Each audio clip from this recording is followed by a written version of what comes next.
Hello students, welcome back again. 10th class economics book understanding economic development, chapter number 4, globalisation and the Indian economy, part number 3rd. Okay, now we will start. We have discussed about in part number 2nd about Ford Motors. It means one example of the MNCs. We have discussed about one time. I will repeat also. Now clear. तो America की एक Ford company है जो 26 countries में आज काफ़ी famous हो रही है। ठीक है, ऑटोमोबाइल मैन्युफैक्चरिंग का काम करती है। और फोर्ड मोटर्स है वो इंडिया में 1995 में आई थी। और जो चेन्नई है, चेन्नई के पास आकर उसने 1700 करोड़ रुपीज़ इन्वेस्टमेंट करके वहाँ पर अपना एक लार्ज प्लांट सेट किया।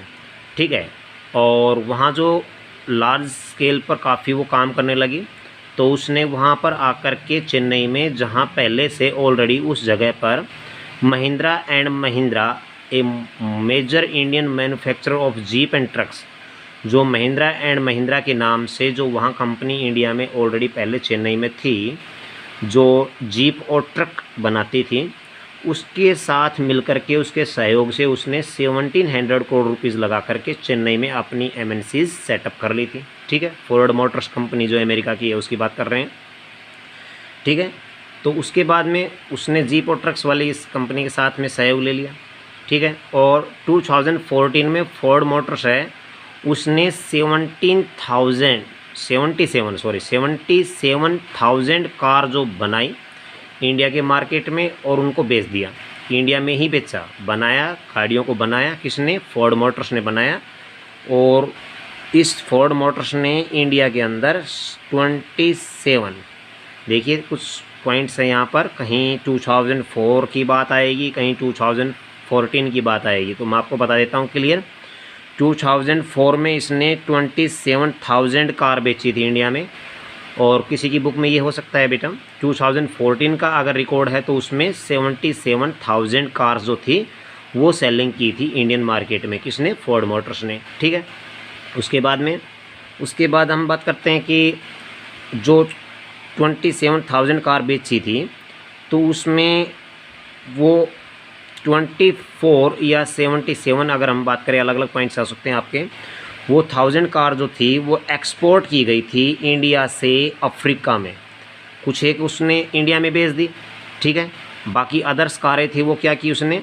वो एक्सपोर्ट कर दी इंडिया से, कहाँ की? साउथ अफ्रीका में, मैक्सिको में और ब्राज़ील में, अदर कंट्रीज़ में जिसकी डिमांड आई वहाँ उन कारों को, फोर्ड मोटर्स को वहाँ बेच दिया। ठीक है, उसके बाद में कंपनी काफ़ी बड़े यानी कि लेवल पर डेवलप करने लग गई और इंडिया में आज बहुत बड़े यानी कि लेवल पर अपने प्लांट्स को बना करके पूरे वर्ल्ड में बहुत फेमस हो गई है। तो ये एक एग्जांपल था ये फोर्ड मोटर्स का, जो अमेरिका की कंपनी का था। ये एग्जांपल आपका वेरी शॉर्ट क्वेश्चन आंसर में डेफिनेटली पूछा जाएगा। इन्वेस्टमेंट पूछा जाएगा, फोर्ड मोटर्स ने कितना इन्वेस्टमेंट किया था इंडिया के अंदर आकर के, कहाँ सेटअप किया था? चेन्नई में किया था। ये वेरी मोस्ट नंबर क्वेश्चन थे बेटा। तो प्लीज़ आज हम 3rd वीडियो में आगे नेक्स्ट स्टार्ट करते हैं। ओके, और you can see in this picture cars made by Indian workers being transported to be sold abroad by MNCs। अभी आप देख रहे हैं कि इंडियन वर्कर्स लोगों ने ये कारें बनाई और MNCs कंपनी के द्वारा इसको फॉरेन कंट्रीज़ में बेचने के लिए इसको अवॉर्ड किया जा रहा है, लोड किया जा रहा है, भेजा जा रहा है। ठीक है, जहाँ जहाँ उनकी डिमांड आती है। ठीक है, आपने ट्रकों में देखे लोड होती हुई गाड़ियों को देखा होगा हाईवे पर।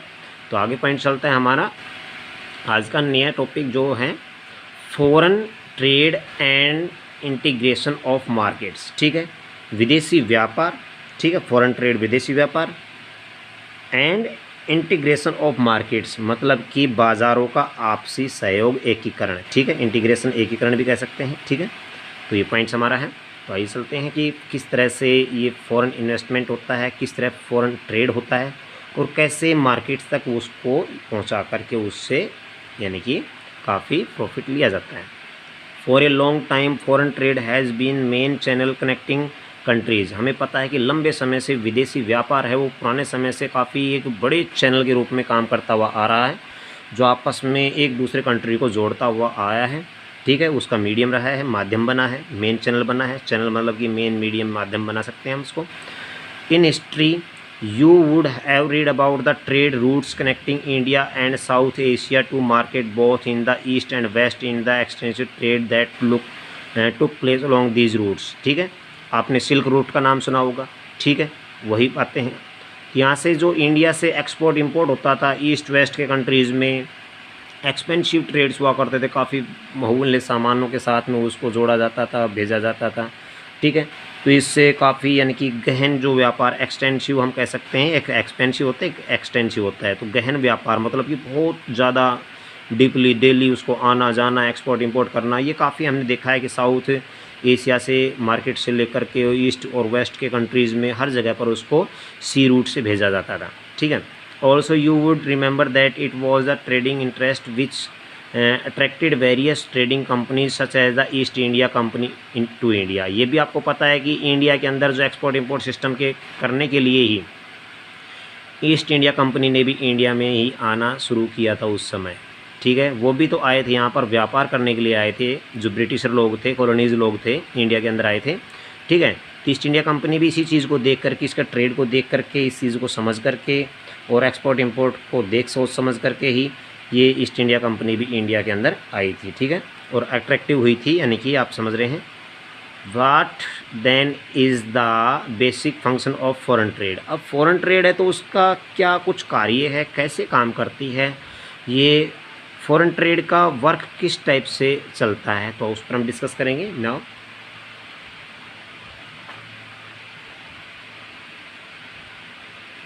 To put it simply, foreign trade creates an opportunity for the producer to reach beyond the domestic market। ये आपको पता है कि अगर हम सिंपल बात करें तो जो फॉरेन ट्रेड होता है वो डोमेस्टिक जो मार्केट होते हैं, तो उसमें एक कंट्री होता है वो अपने मार्केट में से किसी भी चीज़ को अदर मार्केट में पहुंचाने के लिए जो प्रोड्यूसर होते हैं उनको सबसे पहले प्राथमिकता देते हैं।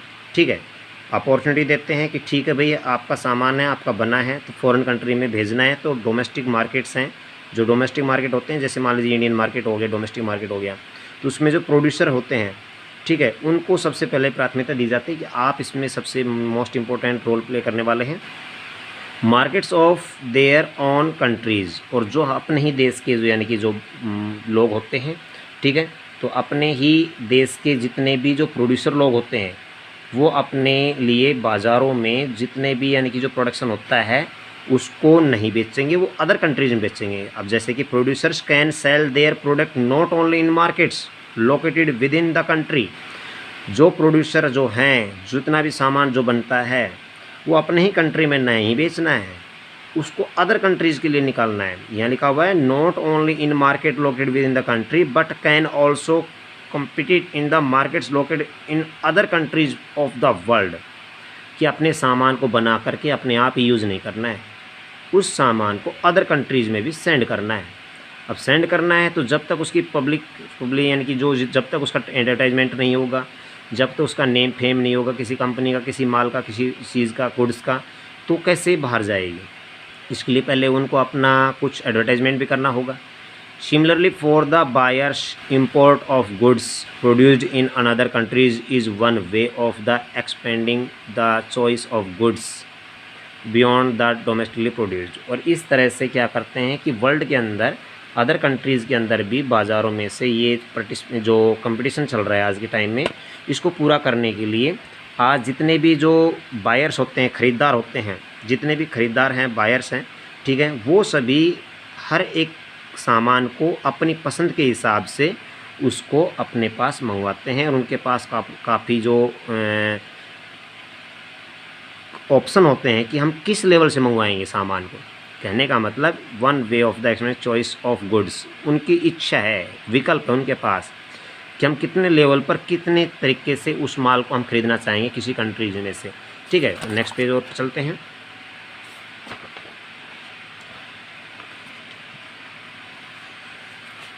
एक एग्जांपल देख रहे हैं आप यहाँ पर, देखिए किस तरह से स्टोर हाउसेज बने हुए, gifts and toys impression toys, sports gift items, ठीक है, ये देखिए मार्केट बनी हुई है काफ़ी। इंटरप्राइजेशंस यहाँ लिखा हुआ है, impression, stationery, toys, games, sports and car यार, ये सब माल जहाँ पर देख रहे हैं आप अच्छी तरह से, ये MNCs के माल काफ़ी यहाँ पर लिखे हुए हैं, दिए हुए हैं।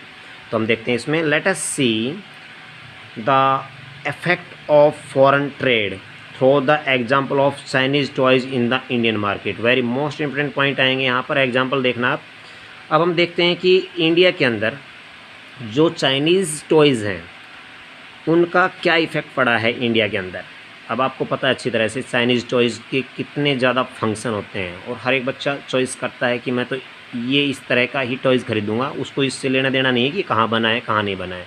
आज हम चाइनीज़ गुड्स को बायकॉट करते हैं, ठीक है, आज का टाइम है वो, ठीक है, जो कि चाइना ने हमारे इंडिया के साथ में रिलेशन ठीक नहीं रखे, तब हम ऐसा कह रहे हैं। अदरवाइज़ अगर देखा जाए तो एक्चुअल बता रहा हूँ, इंडिया, चाइना, ताइवान, जापान, ये अपने आप में हाई टेक्नोलॉजी वाले कंट्रीज़ हैं। इनके पास मैन्युफैक्चरिंग करने की एक से बढ़कर एक टेक्निक है, और इंडिया के पास इस टेक्निक की कमी है। और ये अपने पास जो गुड्स बनाता है, सामान बनाता है, उसमें इसका इन्वेस्टमेंट बहुत ज़्यादा हो जाता है, और उसका जो रेट है वो जो बायर्स हैं उनसे नहीं मिल पाता है, ठीक है। अब ये बड़ी समस्या आती है, इसलिए अब यहाँ एक तरफ तो इंडियन टॉयज़ रख दीजिए आप, एक तरफ चाइनीज़ टॉयज़ रख दीजिए, आप देखिए उसमें, और उसका रेट देखिए। जो इंडियन टॉयज़ है सपोज करो उसकी कीमत है 100 रुपीज़, और जो चाइनीज़ टॉयज़ है उसकी कीमत है ओनली 50 रुपीज़। अब चाइनीज़ टॉयज़ के फंक्शन देखो, उससे डबल फंक्शन मिलेंगे, तो फिर इंडियन टॉयज़ को कोई क्या खरीदेगा बच्चा, वो तो उसी को अट्रैक्टिव करते हैं, वो हर एक चीज़ को अट्रैक्टिव बनाते हैं, उसमें चेंजमेंट करते हैं, और जब चेंजमेंट किया जाता है उसमें, तो उसके बाद में वो माल टाइम टू टाइम ऑटोमेटिकली आगे बढ़ता है, चलता है। नेक्स्ट ये चाइनीज़ टॉयज़ इन इंडिया कैसे आए, किस तरह से आए, कितने लेवल पर हैं। Now Chinese manufacturers learn of an opportunity to export toys in India. अब चाइना यही चीज़ देखता है कि कब कौन से समय पर हमें इंडिया के अंदर अपने जो टॉयज़ हैं वो एक्सपोर्ट करने हैं, वो कौन सा टाइम फिक्स रहेगा, कब सही रहेगा। Where toys are sold at the high price, और जहाँ पर हमारे जो टॉयज़ है वो हाई प्राइस पर बिकेंगे, उनके लिए वो काफ़ी हाई प्राइजेज़ हैं जो उनको मिल रहा है, क्योंकि वो उनको कीमत वहाँ चाइना में नहीं मिल पाती है, और वो बाहर अदर कंट्रीज़ में मिल जाती है, तो वो इस चीज़ को वहाँ से लेना चाहते हैं। तो उनके लिए बेस्ट यानी कि ऑप्शन होता है इंडिया, कि इंडिया से बाकी बढ़कर और कोई एरिया ऐसा नहीं है। They start exporting plastic toys to India, plastic के बना कर बेचते हैं। Buyers in India now have the option to choosing between Indian and the Chinese toys. Clear. अब इंडिया को तो अच्छी तरह पता चल जाता है कि हमें कौन सा लेना है। इंडियन लोग हैं, कोई भी है, सेलर होता है, शॉप पर जाते हैं, वहाँ पर दोनों तरह के दिखा देगा, भाई ये देखिए आपको कौन सा पसंद करना है, आप देख लीजिए, ठीक है। Because of the cheaper price and a new design, अब कम रेट में और नया डिज़ाइन हो, Chinese toys become more popular in the Indian markets. और ये आपको पता है, मैंने पहले बता दिया, एट्रैक्टिव मिलेंगे। अब एक टॉय ऐसा है, वो बच्चा खेलता है तो वो फ्लाइंग भी करता है, सॉन्ग भी गाता है, लाइट भी उसमें फ्लैशिंग करती है। इंडियन टॉयज़ है, ओनली वो चलेगा, वो फ्लाइंग नहीं करेगा, या उसमें लाइटिंग नहीं जलेगी। अगर वो लाइटिंग वाला लेना चाहते हो तो काफ़ी ज़्यादा पैसे वाला मिलेगा, तो ये बड़ी प्रॉब्लम हो जाती है। अब वहाँ पर ऑप्शन तो होता है, खरीदने वाला कोई भी होता है, हम और आप खरीदने भी जाएंगे तो बेस्ट होगा, शायद हम नहीं पूछेंगे मेड इन इंडिया है, मेड इन चाइना है, लेकिन वही बात है, उसमें अब तो RC लिखा हुआ आने लग गया, रिपब्लिक चाइना लिखा हुआ आता है उसके अंदर, मेड इन चाइना नहीं लिखा आता है मोस्टली। तो ये आपने देख लिया। Indian markets with in a year 70 to 80% of the toy shop have replaced Indian toys with Chinese toys. अब आप देख रहे हैं कि साल भर में जब देखा कि इसकी तो मार्केट काफ़ी अच्छी है, तो उन्होंने क्या किया, 70 से 80% जो दुकानें थी उसमें इंडियन खिलौनों की जगह पर चाइनीज़ खिलौनों ने अपनी जगह ले ली। दुकानों में देखो सारे चाइनीज़ आइटम भरे पड़े रहते हैं, ठीक है। Toys are now cheaper in the Indian market than earlier. लेकिन आज हम देखते हैं तो आज हम देखते हैं कि इंडिया के अंदर मार्केट में अब खिलौने पहले से ज़्यादा काफ़ी सस्ते हो गए हैं, क्योंकि उस समय वो उसने बनाना शुरू किया था, और जब स्टार्टिंग में करते हैं तो काफ़ी महंगे बनते हैं। तो ये देखिए, कहने का मतलब कि उन्होंने काफ़ी समय से काफ़ी देखा कि इस समय ये माल हमारा इस कंट्री में जाएगा तो अच्छा यानी कि प्राइस हमें मिलेगा, ठीक है, पैसे मिलेंगे। तो व्हाट इज़ हैपनिंग हेयर, अब ऐसा क्यों हुआ, as a result of trade, ये एक व्यापार की बात अगर करना चाहें तो उसकी वजह से ऐसा हो रहा है। Chinese toys come to Indian markets in the competition between Indian and Chinese toys, Chinese toys prove better, Indian toys have a greater choice of toys at a lower price. अब आपको पता है कि जो इंडियन बायर्स है उनको तो सबको पता है कि भाई सस्ते सस्ता बढ़िया से बढ़िया वो होना चाहिए, वो खरीदेंगे। For the Chinese toys markets this provides an opportunity to expand business, ठीक है। The opposite is true for Indian toys market. अब आप अच्छी तरह जानते हैं कि जितना भी है इंडियन जो टॉयज़ हैं उनके जितने भी जो मेकर्स हैं, बनाने वाले हैं, उनको तो आपको पता है कि इसका विपरीत प्रभाव पड़ेगा, हानि होगी, लॉस होगा, सीधी सी बात है। दे फेस लॉसेस, यानी कि उनको लॉस होगा, सीधी सी बात है। उन्होंने बनाया भी और उनका माल भी नहीं बिकता है तो लॉस में जाएंगे, सीधी सी बात है। As their toys are selling much less, और इसकी वजह से सबसे कम बिकते हैं। ये पहले हम डिस्कस कर चुके हैं, इसमें और क्लियर होगी ये बातें, ठीक है। तो एक टॉयज़ आप देख सकते हैं यहाँ पर, यहाँ है, ठीक है। पिगी माउस है, क्या हो सकता है, मे भी आप जानते हो, ठीक है। तो ये शायद चाइनीज़, ये बोलेगा भी, भौंकेगा भी शायद और दौड़ेगा भी, ठीक है। ये इनमें काफ़ी मल्टी फंक्शन है, कहने का मतलब आप समझ रहे होंगे। नेक्स्ट चलते हैं। ओके, ऑन पेज नंबर 61, आपकी बुक में आगे पीछे हो सकता है बट प्लीज़ कम ऑन। यहाँ पर आप देखें किस मार्केट, देखिए यहाँ जो मार्केट दिखा रखा है, small traders of readymade garments facing stiff competition from both of the MNCs brand and the imports. अब ये समस्या है, यहाँ पर आप देख रहे हैं कि सिले सिलाए कपड़े हैं, यहाँ पर जो स्मॉल जो ट्रेडर्स होते हैं वो एमएनसीज कंपनी के ब्रांड और उनके जो इम्पोर्ट जो चीज़ें आ रही हैं उनके ब्रांड्स के साथ में वो काफ़ी यानी कि कंपटीशन को फेस कर रहे हैं। क्या करें, करना पड़ता है, क्योंकि उसके माल के सामने हमारा माल फीका होने लग जाता है, ठीक है। Okay, now in general with the opening of trade goods travel from one market to another. आपको अच्छी तरह पता है कि कोई भी सामान जब बनता है तो वो एक बाज़ार से दूसरे बाज़ार में जाता आता है। Choice of goods in the markets rises, और मार्केट में जाकर के लोगों के लिए जो खरीदने के हैं वो विकल्प और चॉइस बढ़ जाती है अलग अलग, कि मुझे ये लेना है, वो लेना है। आप कोई सामान लेने जाते हैं, आपकी चॉइस होती है, वो डिफरेंट टाइप के पार्ट आप दिखाते हैं। Prices of similar goods in two markets tend to the become equal. अब आप देखते हैं वहाँ पर कि दो बाज़ारों में एक ही कोई वस्तु है, उसका मूल्य समान होने लगता है कि भाई ये सारे दो मार्केट देखिए, वहाँ भी ये रेट है, यहाँ भी ये रेट है, तो कोई बात नहीं, हम तो खरीद लेते हैं। And producers in the two countries now closely compete against each other even though they are the separated by the thousands of miles. लेकिन हम देखते हैं कि दो कंट्री कोई भी है, उसके जो प्रोड्यूसर होते हैं वो एक दूसरे से काफ़ी दूर होने पर भी कंपटीशन करने लेते हैं। मतलब कि नज़दीक भी नहीं है लेकिन दूर है, लेकिन वो क्या है, अपडेट है। वो टाइम टू टाइम अपने गुड्स को अपडेट करते रहते हैं, टाइम टू टाइम उसमें चेंजमेंट करते रहते हैं। तो foreign trades thus result in connecting the markets और integration of the market in different countries. इससे पता चलता है कि फॉरेन ट्रेड जो है वो डिफरेंट कंट्रीज़ के मार्केट को जोड़ने का, कनेक्ट करने का एक इंटीग्रेशन मार्केट है। यानी कि सीधी सी बात है, फॉरेन ट्रेड है वो, उससे हमें एक दूसरे कंट्री के साथ जुड़ने का मौका मिलता है। फॉरेन ट्रेड से आपको पता है, विदेशी व्यापार से, ठीक है। नेक्स्ट चलते हैं।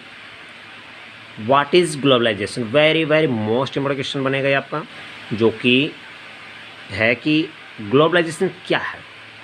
अब जो वर्ल्ड है, वर्ल्ड में जो हम एक्सपोर्ट इंपोर्ट करते हैं, हम एक दूसरे कंट्री के साथ हेल्प से कोई काम करते हैं, वो कंप्लीट एमएनसीज़ हैं या अदर्स कोई भी इसी तरह के भी जो ऑर्गेनाइजेशन हैं, वो सारे कम एमएनसीज़ के अकॉर्डिंग यानी कि ग्लोबलाइजेशन आ जाते हैं, जिसको वैश्वीकरण कहते हैं, ठीक है। कहने मतलब वैश्वीकरण किसे कहते हैं, ठीक है। स्टार्ट करते हैं। इन द पास्ट 2 और 3 डिकेड, समझ रहे होंगे, 2 से 3 डिकेड मतलब कि 20-30 साल पहले की अगर हम बात करना चाहें तो ये कह सकते हैं, ठीक है। more and more MNCs have been looking for location around the world which would be cheap for their production. हम देख रहे हैं कि दिन रात जो MNCs हैं वो ऐसे कंट्रीज़ में ऐसी लोकेशन को सर्च करते रहते हैं कि जहाँ पर हमें काफ़ी ज़्यादा यानी कि प्रॉफिट हो सके और सस्ते से सस्ता वहाँ पर हमारा प्रोडक्शन बन सके और सेलिंग पार्ट हमारा हाई हो और ज़्यादा वहाँ की डिमांड हो, ऐसी जगह के बारे में सर्च करते रहते हैं। फॉरेन इन्वेस्टमेंट बाय MNCs, और MNCs होती है वो पता है आपको, फॉरेन इन्वेस्टमेंट करती है, विदेशी जो निवेश करती है। In these countries has been rising, और जो ये MNCs होती है ये डे टू डे अपना जो इन्वेस्टमेंट करती है उसको राइज करती चली जाती है हाई। जैसे आपने पीछे सुना था 17,000 करोड़ रुपीज़ इन्वेस्ट करके अमेरिका की फोर्ड कंपनी आई थी, वो आपने देखा कितना ज़्यादा इन्वेस्टमेंट किया, लेकिन इन्वेस्टमेंट करने में वो पीछे नहीं रहते हैं, उनके लिए तो बहुत सस्ता है ये। At the same time foreign trade between countries has been rising rapidly, और इसकी वजह से वो जो हाई लेवल पर अपना इन्वेस्टमेंट कर देती है कंपनी, तो उसका जो ट्रेड होता है वो भी हाई रेट पर ही ऑटोमेटिकली राइज हो जाता है, क्योंकि हाई लेवल पर हाई टेक्निक्स न्यू मशीन वो यूज़ करके अपना माल बनाते हैं, तो उसकी डिमांड बढ़ जाती है। A large part of the foreign trade is also controlled by MNCs, और फॉरेन ट्रेड का बहुत बड़ा भाग होता है वो अकेली जो MNCs होती है, मल्टी नेशनल कॉरपोरेशन और कंपनीज़, वो ऑटोमेटिक अपने आप उनको बैलेंस में ले लेती है, कंट्रोल कर लेती है। For intense the car manufacturing plant of Ford Motors, अभी जैसे एग्जांपल फिर से यहाँ शो किया गया है, फोर्ड मोटर्स इंडिया के अंदर not only the producer car for the Indian markets, वो इंडिया के अंदर ही नहीं बेचनी है सारी, उनको पता है कि हम MNCs कंपनी हैं, लेकिन ठीक है हमने यहाँ इन्वेस्टमेंट किया है, गवर्नमेंट की कुछ पॉलिसीज़ है उनको ध्यान में रखा है, तो कुछ 1% में हमें अपनी कार यहाँ बेचनी है, और बाकी को हमें पता है कि साउथ अफ्रीका में, ब्राज़ील में हमने नाम सुनाया था, मैक्सिको में वहाँ भी बेचनी है। It also export car to other developing countries and the export car components for its many factories around the world, और ये भी करती है कि जो अपने इस कंपनी के जितने भी कार के जितने भी कंपोनेंट्स हैं, जो उसके जो टायर हैं, इंजन है, वो भी अदर कंट्रीज़ के अंदर फैक्ट्रियों के अंदर भी वो वहाँ पर उनको क्या करते हैं, एक्सपोर्ट करते हैं। बनी बनाई कार तो करते हैं, साथ साथ में क्या करते हैं, उसके जितने भी कंपोनेंट्स हैं, ठीक है, उनके लिए भी उनके पुर्जे होते हैं, उनको भी वहाँ पर निर्यात करती है, ठीक है, for many factories around the world. और दुनिया के अंदर बहुत सी ऐसी कंपनियां हैं जो फोर्ड मोटर्स के कुछ यानी कि जो कंपोनेंट्स की डिमांड करती है वो भेज देती है। तो likewise activities of most MNCs involve substantial trade in goods and also services, ठीक है, इससे पता चलता है कि MNCs कंपनियाँ होती हैं वो अपनी इस एक्टिविटीज़ में जो गुड्स होती हैं और सर्विसेज होती हैं, ट्रेड एंड गुड्स कहें या सर्विस, गुड्स एंड सर्विस कहें, बातें की हैं, ठीक है, वो बहुत बड़े पैमाने पर उसमें इन्वॉल्व होती है। Okay, page number next part हमारा स्टार्ट होगा बाद में, लेकिन अभी हम एक टॉपिक और इसमें क्लियर कर लेते हैं, ठीक है। वो नेक्स्ट टॉपिक आपका जब होगा स्टार्ट, वो होगा वहाँ पर factors that have enable globalisation, but at present हम ये थोड़ा पढ़ लेते हैं इस टॉपिक का लास्ट पॉइंट, ठीक है। तो इसमें स्टार्ट कर लेते हैं। The result of greater foreign investment and greater foreign trade has been greater integration of production and the markets cross countries. हमें पता है कि हमने देखा है कि जो MNCs हैं वो फॉरेन ट्रेड करती है और ज़्यादा से ज़्यादा करती है, ग्रेट फॉरेन इन्वेस्टमेंट, ज़्यादा पैसा खर्च करना, ग्रेट फॉरेन ट्रेड करना, has been greater integration of the production, और माल के साथ भी पूरी तरह से वर्ल्ड में एक दूसरे कंट्री के मार्केट को आपस में जोड़ना, ये बहुत बड़ी बात है जो कि MNCs ही कर सकती हैं। MNCs का मेन यही है कि एम प्रॉफिट, ओनली प्रॉफिट, चाहे वो कैसे भी हो, किसी भी तरीके से हो, ठीक है। तो globalisation is this process of rapid integration और द इंटरकनेक्शन बिटवीन कंट्रीज़। इससे पता चलता है कि ग्लोबलाइजेशन है वो MNCs से काफ़ी रैपिडली इंटीग्रेशन होता है, यानी कि उसके साथ मिल करके एकीकरण करती है, और कनेक्शन बिटवीन कंट्रीज़, और एक दूसरे देशों के साथ में पूरी तरह से जुड़ जाती है। MNCs are playing a major role in the globalisation process. हमें पता है कि MNCs है वही ग्लोबलाइजेशन के प्रोसेस में सबसे बड़ा मेजर रोल प्ले करती है। more and more goods and services, investment and technology are moving between countries, कि पूरे दुनिया के अंदर, हर एक देश के अंदर हमें अपनी टेक्नोलॉजी, इन्वेस्टमेंट, गुड्स और सर्विसेज को ज़्यादा से ज़्यादा बढ़ाना है। ये MNCs का मेन एम हो गया यहाँ पर देखा जाए तो, ठीक है। Most reason of the world are enclosure on this page, same, okay, upside, yes.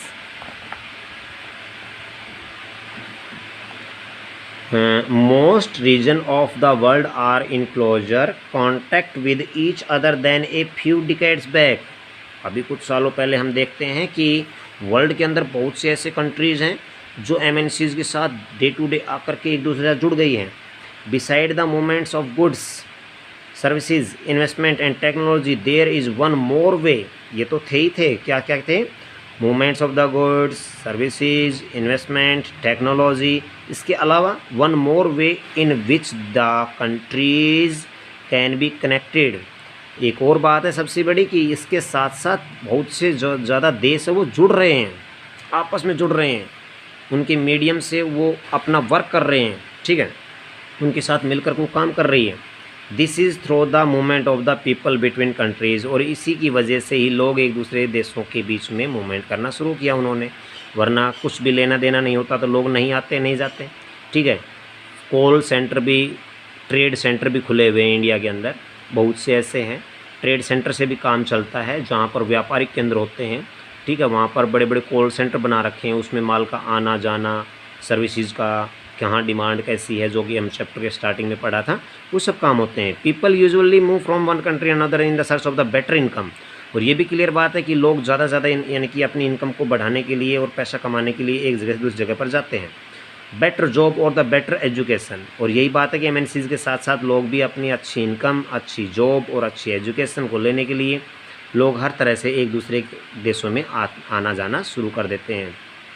In the past few decades, however, there has not been much increase in the movement of the people between countries due to the various restrictions. ये आपको पता है कि अभी कुछ सालों से हम देख रहे हैं कि दशक से कंट्रीज़ यानी सेंचुरी से डिकेड से देख रहे हैं। डिकेड होता है 10 ईयर का, ठीक है, आपको समझ रहे हैं अच्छी तरह से। फ्यू डिकेड मतलब कुछ सालों से या कुछ दशक से 10 से 20 साल के बीच में हमने देखा है कि एक्चुअल में कि जो कुछ रिस्ट्रिक्शन हो गए, एक दूसरे कंट्रीज़ के बीच में कुछ रिस्ट्रिक्शन हो गए, प्रतिबंध हो गए, कुछ यानी कि कुछ बैरियर हो गए, उनको लेकर के कुछ कंट्रीज़ के लोग एक दूसरे के बीच में कम आ रहे हैं। उसके पीछे क्या है कि कंपटीशन, और कंपटीशन का टाइम है तो सभी कंट्रीज़ ने अपना कर रखा है कि हर एक जो एजुकेटेड पर्सन है वो अपने कंट्री में रहे और अपने कंट्री में ही जॉब करे, अदर कंट्री में जाने की उनको ज़रूरत नहीं है। इस तरह से सभी काम अपना आप करना पसंद करते हैं, ठीक है। तो ये चीज़ें हमने काफ़ी पढ़ी है इसके अंदर। नेक्स्ट टॉपिक में पार्ट नंबर जो नेक्स्ट होगा आपका 4 होगा, ठीक है, उसमें हम नेक्स्ट टॉपिक पढ़ेंगे। Okay, bye bye.